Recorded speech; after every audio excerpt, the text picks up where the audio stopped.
बिलॉव्ड students, welcome to CBKYS। Cost and management accounting 1 की अगर हम लोग बात करें तो इसके अंदर में कॉन्ट्रैक्ट कॉस्टिंग एक बहुत ही इंपॉर्टेंट चैप्टर है। इस चैप्टर से आपके एग्जाम में एक कंपलसरी क्वेश्चन हमेशा दिया रहता है। चैप्टर की अगर बात करें तो पूरी की पूरी चीज़ एक फॉर्मेट और कुछ कैलकुलेशन के ऊपर डिपेंड करती है। कॉन्सेप्ट, फॉर्मेट और कैलकुलेशन अगर आपके दिमाग में है तो डिस्कस किया हुआ क्वेश्चन भी आपको काफ़ी अच्छे से समझ में आएगा।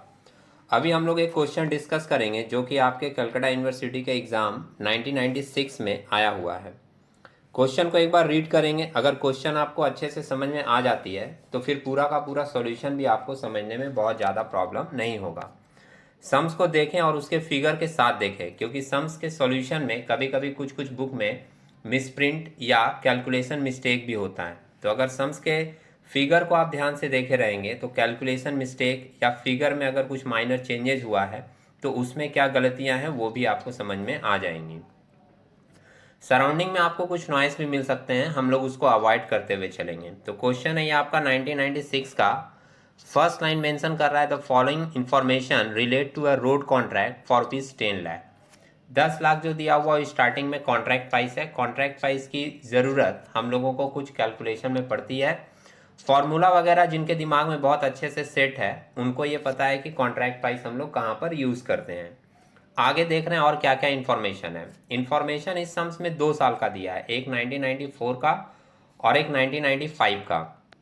जब इस तरीके का इन्फॉर्मेशन हमारे सामने आता है तो बहुत सारे स्टूडेंट्स के दिमाग में ये आ जाता है कि 2 साल का है, हम लोग 2 कॉलम बनाकर कर लेंगे। लेकिन ऐसी गलती बिल्कुल भी नहीं करेंगे। अगर 2 कॉन्ट्रैक्ट होता अलग अलग और दोनों कॉन्ट्रैक्ट का आपको अकाउंट बनाने के लिए दिया जाता तो आप 2 कॉलम बनाकर एक साथ दोनों का कर सकते थे।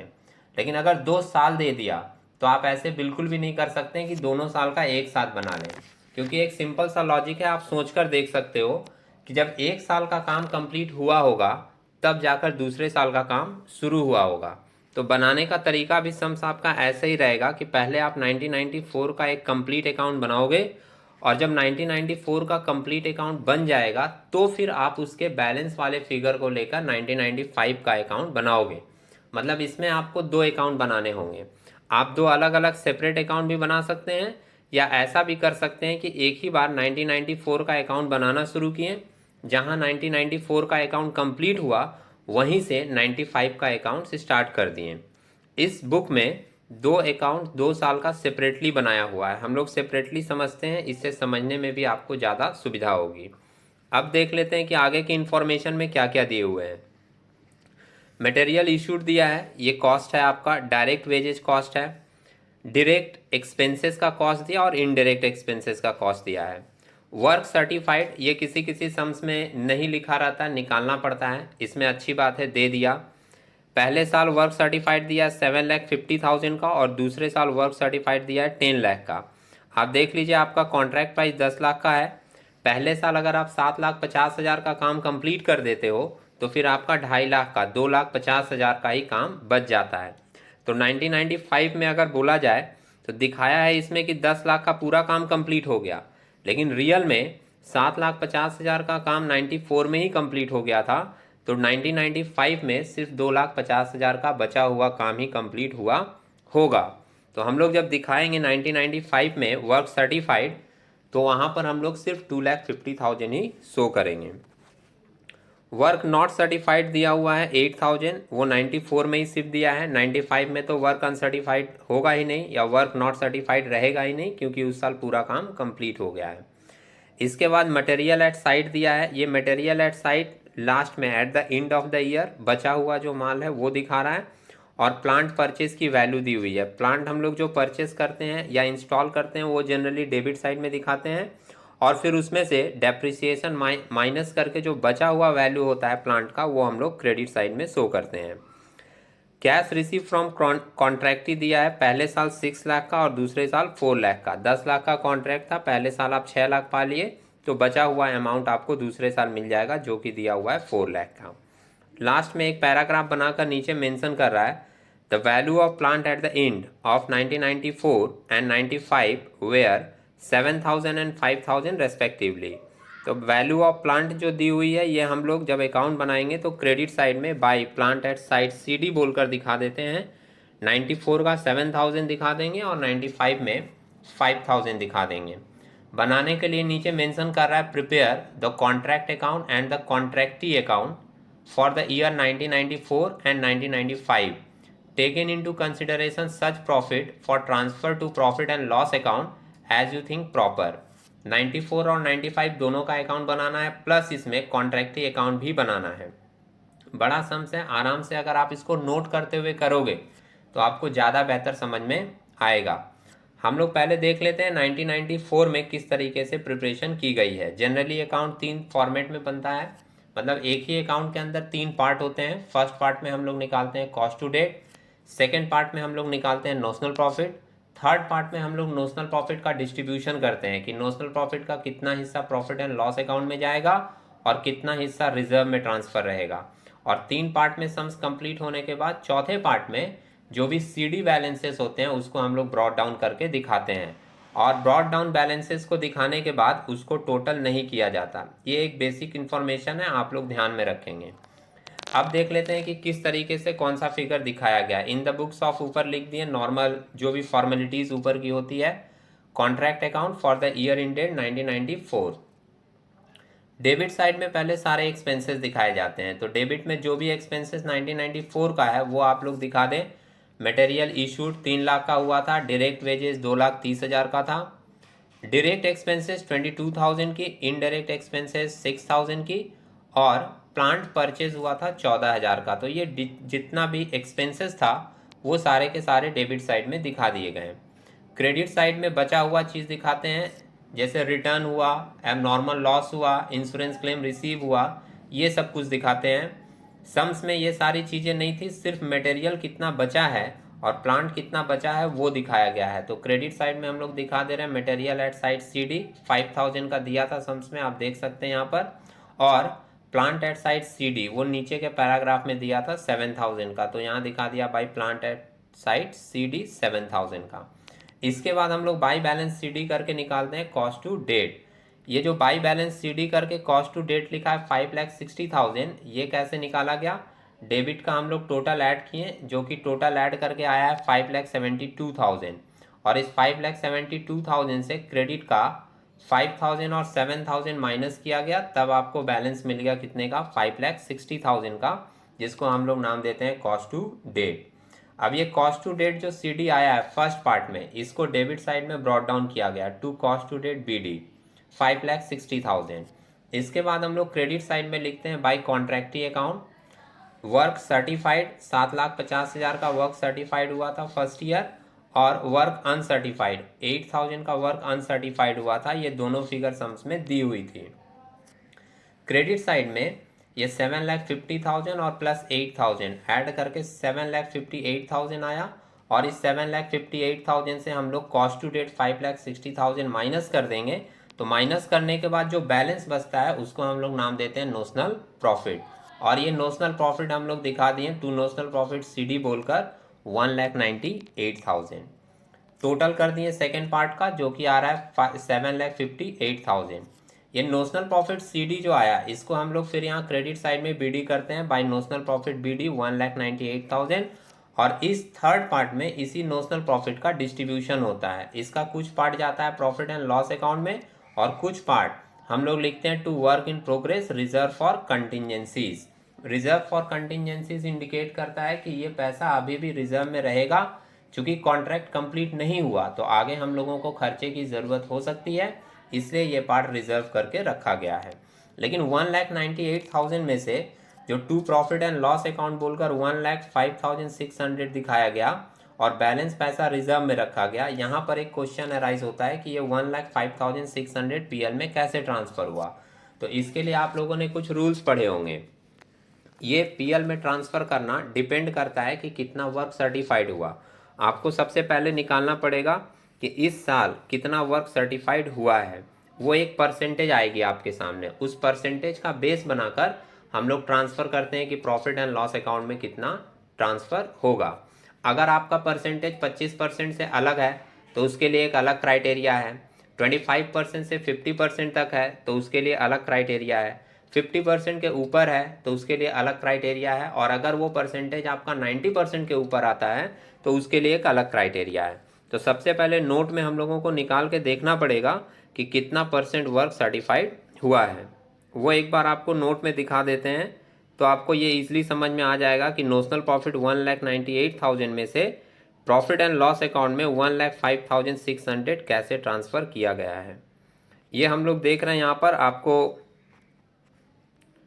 वर्किंग नोट ये देखना होगा यहाँ पे, जिसके वर्किंग नोट में सबसे पहले लिखा है profit transfer to profit and loss account in 1994। इसके लिए एक सिंपल सा फॉर्मूला लेते हैं, कंप्लीशन ऑफ वर्क, या इसको हम लोग बोलते हैं percentage of work certified to contract price. और एक सिंपल सा फॉर्मूला इसका है work certified divided by contract price into 100। Figure put किया 7,50,000 वर्क सर्टिफाइड था 1994 में, डिवाइडेड बाई 12 लाख लिख दिया। ये 12 लाख जो फिगर है ये गलत है, ये मिस प्रिंट है। आप लोग 12 लाख नहीं लिखेंगे, आप लोग लिखेंगे 10 लाख, क्योंकि कॉन्ट्रैक्ट प्राइस अभी हम लोग सम्स में पढ़कर आए थे, कॉन्ट्रैक्ट प्राइस हमारे सम्स में 10 लाख था। आप फिर से देख सकते हैं सम्स जिन्होंने नहीं देखा, सम्स के फर्स्ट लाइन में ही मेंशन किया था कि कॉन्ट्रैक्ट प्राइस है हमारा कितने का, 10 लाख का। तो वहाँ पर जो फिगर बुक वाले ने पुट कर रखी है वो 12 लाख सही नहीं है। वहाँ पर हम लोग फिगर लेंगे 7,50,000 डिवाइडेड बाई 10 लाख और इंटू करेंगे 100, तो ये आपका 62.5% नहीं आएगा, ये आपका आएगा 75%। आप लोग कैलकुलेटर में चेक कर सकते हैं। 7,50,000 डिवाइडेड बाई 10 लाख इंटू 100 करेंगे तो हमारा ये परसेंटेज आएगा 75%। तो ये एक माइनर सी करेक्शन थी बुक में। आप लोग जब सम्स को सॉल्व करोगे लिख कर, तो वहाँ पर आप अपने फिगर लोगे जो कि क्वेश्चन में आपके दिया हुआ है। 7,50,000 डिवाइडेड बाई 10 लाख इंटू 100 करेंगे, हमारा परसेंटेज आएगा 75%। अब जो नीचे मेंशन किया है, नीचे की कैलकुलेशन सही है, मेंशन कर रहा है since work completed is more than 50%। अब उसका 62.5 आ गया, लेकिन रियल में 75% होना चाहिए। दोनों ही केसेस में ये 50% से ज़्यादा है, तो नीचे की कैलकुलेशन में कोई भी मिस्टेक नहीं है। Since work completed is more than 50%, so the profit transfer to profit and loss account will be calculated as follows. और उसके लिए फॉर्मूला क्या लिया जाता है, 2/3 into notional profit into cash receive divided by work certified.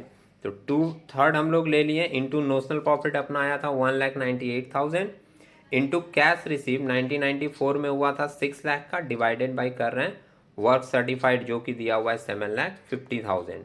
तो ये solve करके हमारा वैल्यू आ गया 1,05,600 जो कि ट्रांसफ़र किया गया प्रॉफिट एंड लॉस अकाउंट में।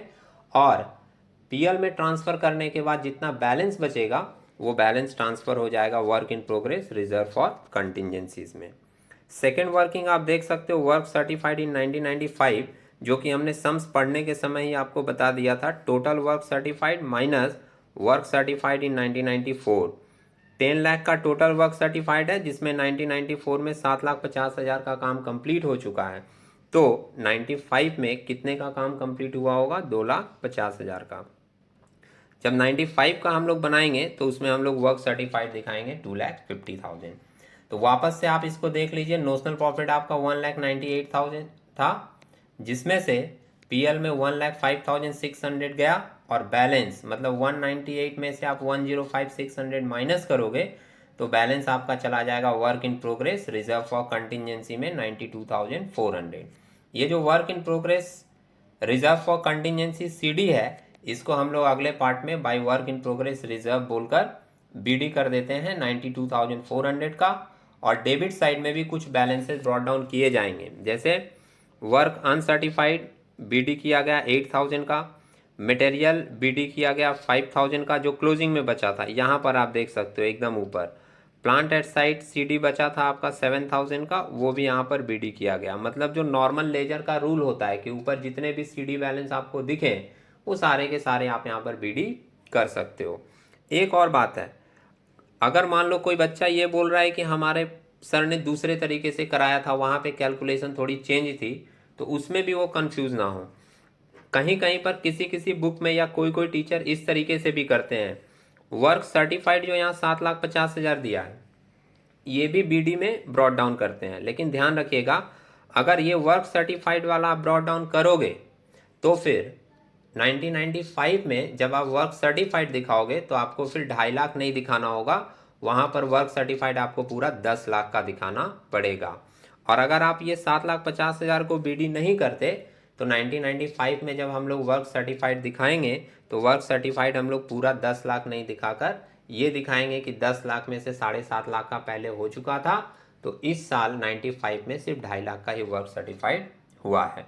तो देख लेते हैं एक बार अगला कॉन्ट्रैक्टी अकाउंट 1994 का कैसे बनाया गया है। कॉन्ट्रैक्टी अकाउंट में बहुत ज़्यादा कुछ दिखाना नहीं पड़ता, सिर्फ कितना काम कंप्लीट हुआ वो दिखाते हैं, कितना पैसा पाएं वो दिखाते हैं और बैलेंस कर देते हैं। तो contractee account for the year ended 1994 जो बनाया गया, आप देख रहे हो डेबिट साइड में सिर्फ लिखा है to contract account work certified, जो यहाँ क्रेडिट में था। कॉन्ट्रैक्टी अकाउंट के डेबिट में दिखा दिया गया कि 7.5 लाख का कॉन्ट्रैक्ट का काम कंप्लीट हो चुका है। 6 लाख कैश रिसीव हुआ था, बाई बैंक अकाउंट करके सिंपली दिखा देते हैं 6 लाख कैश रिसीव, और 7.5 लाख में से 6 लाख का कैश रिसीव हो गया तो बैलेंस कितना बचा 1,50,000, जो कि हम लोग दिखा देते हैं बाई बैलेंस CD करके 1,50,000। कॉन्ट्रैक्टी अकाउंट में सिंपली यही 3 चीज़ें दिखाई जाती हैं, कितने का काम कंप्लीट हुआ, कितना कैश रिसीव हुआ और कितना बैलेंस बचा है।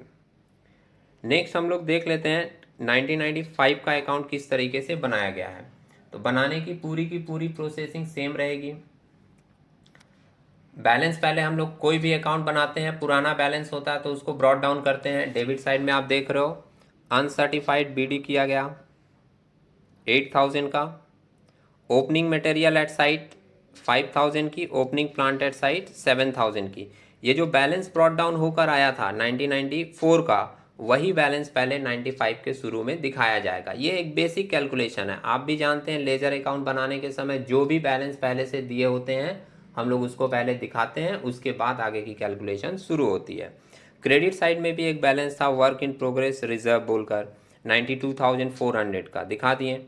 इसके बाद जितने भी 95 के एक्सपेंसेस है वो दिखाना शुरू किए, जैसे मटेरियल इशूड सम्स में दिया था, direct wages, direct expenses, indirect expenses, plant purchase, सारे एक्सपेंसेस दिखा दिए डेबिट साइड में। क्रेडिट साइड में मटेरियल एट साइट CD, ये जो आपका मटेरियल एट साइट क्लोजिंग में दिया था वो लिखते हैं। क्रेडिट साइड में by plant at site CD, plant का जो बैलेंस बचा है वो लिखते हैं। और इसके बाद डेबिट का ऐड करके आ रहा है आपका 222,400, इसमें से क्रेडिट के 3 आइटम माइनस करने के बाद आपका फिर कॉस्ट टू डेट निकल कर आया 1,18,000।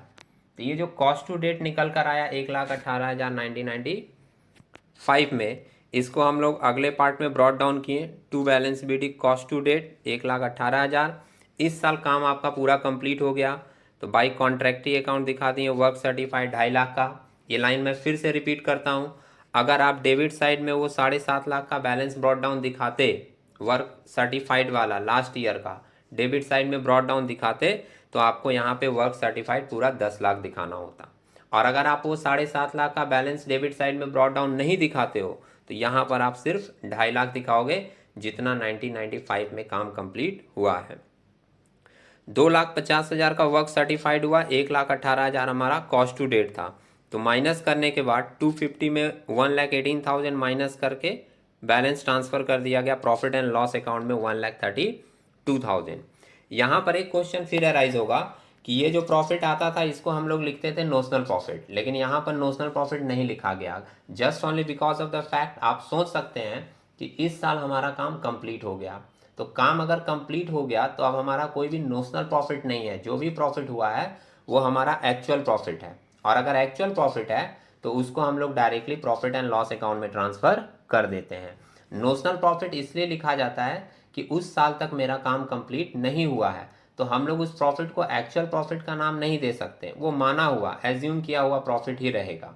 और जब काम आपका कंप्लीट हो जाता है तो फिर जो भी प्रॉफिट आपके सामने आएगी वो आपकी एक्चुअल प्रॉफिट होगी, और एक्चुअल प्रॉफिट जो भी हमारा होगा वो डायरेक्ट ट्रांसफर कर दिया जाएगा प्रॉफिट एंड लॉस अकाउंट में। तो इसलिए जो यहाँ पर 1,32,000 बैलेंस आया वो हमारा एक्चुअल प्रॉफिट है और डायरेक्ट ट्रांसफर कर दिया गया प्रॉफिट एंड लॉस अकाउंट में। अकाउंट को क्लोज कर दिए 2,50,000 ब्रॉट डाउन करने की भी ज़रूरत नहीं है क्योंकि अकाउंट हमारा क्लोज हो चुका है, कॉन्ट्रैक्ट हमारा कंप्लीट हो चुका है। अब दूसरे साल का कॉन्ट्रैक्टी अकाउंट बनाया, आप देख लीजिए 1995 का जो कॉन्ट्रैक्टी अकाउंट है यहाँ पर भी आपको वही 3 चीज़ दिख रहा है। To balance BD 1,50,000, last year balance बच गया था, मैं एक बार फिर से दिखाना चाहूँगा। लास्ट ईयर आप कॉन्ट्रैक्टी अकाउंट यहाँ पर देख रहे हो, 1,50,000 का बैलेंस सीडी बचा था, दिख रहा है। यही सीडी बैलेंस 1995 में पहले वहाँ ब्रॉड डाउन किया गया, टू बैलेंस बीडी करके 1,50,000 का।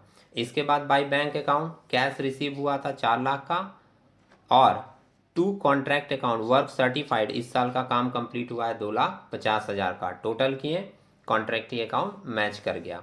वर्किंग जो है वो सिर्फ 1994 के लिए ज़रूरत पड़ी थी, 95 में तो पूरा अकाउंट कंप्लीट हो गया, प्रॉफिट ट्रांसफ़र हो गया, कॉन्ट्रैक्टी अकाउंट क्लोज हो गया। जब भी आपका कॉन्ट्रैक्ट कंप्लीट होगा तो आपका कॉन्ट्रैक्ट अकाउंट और कॉन्ट्रैक्टी अकाउंट दोनों के दोनों अकाउंट कंप्लीट हो जाएंगे। हो सकता है एक दो जगह पर कुछ लोगों को माइनर कैलकुलेशन में डाउट आया हो। हम लोग 2-4 सेट और अगर इसका देखेंगे कॉन्ट्रैक्ट अकाउंट का, तो आपके छोटे छोटे डाउट्स भी क्लियर हो जाएंगे। तो एक नए वीडियो में एक नए ईयर के क्वेश्चन के साथ हम लोग मिलेंगे। तब तक के लिए टेक केयर।